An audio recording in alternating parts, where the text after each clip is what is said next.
Langka ba ang hanap nyo? Yung malalaki? Aba, meron ako niyan. Kung sa tao, may kambal, aba, sa pinya rin. Mukha na nga siyang hugis puso. Hello mga amiga, mga kahito, it's me, si Claire, at tinderang vlogger ng hito na nangangarap na magbago ang takbo ng aking buhay. Kung paano ko gagawin yon, tara, samahan nyo ko sa panibagong araw ng pagtitinda natin. So, bale, eto nga, busy na naman nga tayo sa paggawa nga ng mga tinitinda nating fresh fruit, pineapple juice, at dragon fruit juice. Ganito lang pala ang paggawa ko sa mga tinitinda ko mga pineapple juice, tsaka mga dragon fruit juice. Dahil blender ang gagamitin natin, syempre may kaunting tubig nga ngayon yung ating gagawin. Dahil yung aking food processor ay talaga naman naghang na nga rin, at talaga may siguro pagpahingahingin mo naman ako sa araw-araw mo kung ginagamit. Andyan naman si blender, siya na nga muna. Ano, si blender, siya na muna ang ating gagamitin para pag okay na nga yung ating food processor, siya naman, abay salitan naman din. Bang ako, eto, nag-e-enjoy sa pagtatrabaho ko, sa pagtitinda ko, dahil sa pagtitinda ko, yung mga pangarap ko, unti-unti kong naaabot. Eka nga lang nila, enjoy the process and trust the process. Hindi mawawala dyan yung trust yourself. Huwag tayong masyadong magmadali. Huwag na huwag tayong mapupustrate. Minsan talaga napapaisip ka talaga, bakit parang ang bagal ng usad ko? Madalas ko yung tanong sa sarili ko. Pag iiwanan na ako ng mga classmate ko na college, yung mga pinsan ko, mga asesado na, mga may mga pamilya na, bakit ako ito nagtitinda pa rin? Ka ba o talagang ina-anxiety lang ako kapag ganun yung iniisip ko? Nakaka-relate ka ba o nag-overthink lang talaga ako? Yung nakikita mo yung iba na parang ang bibilis ng progress nila habang ikaw andito pagod na pagod pero parang walang nangyayari. Ayan.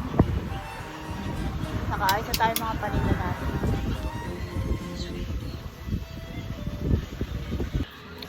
Kain muna tayo bago tayo magtrabaho. Pray muna tayo. Amen.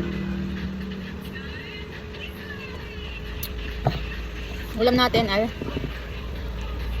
dog hot, meatloaf, saka scrambled egg. Sasayang ketchup. Kain tayo.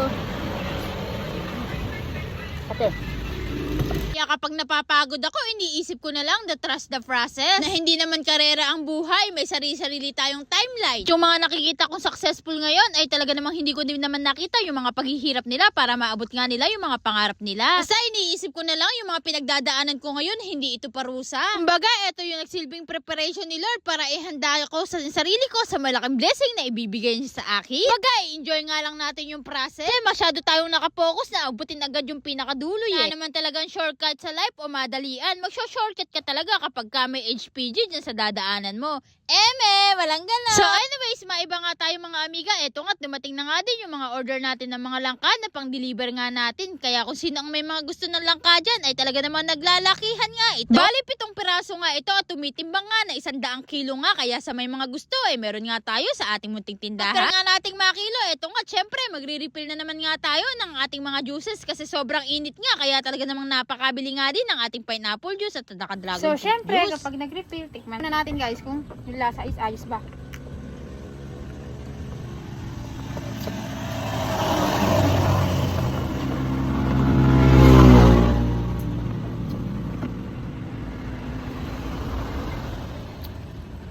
Ayos. Ito naman dragon fruit.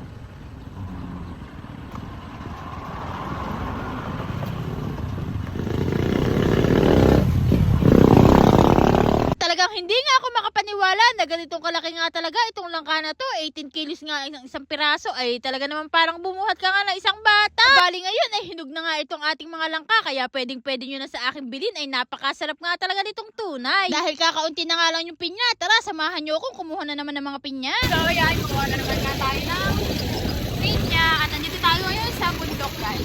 Ayan. Nakinuha natin mga pinya. Ayan.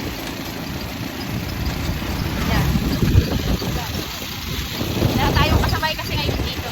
Tayo lang solo natin yung daan.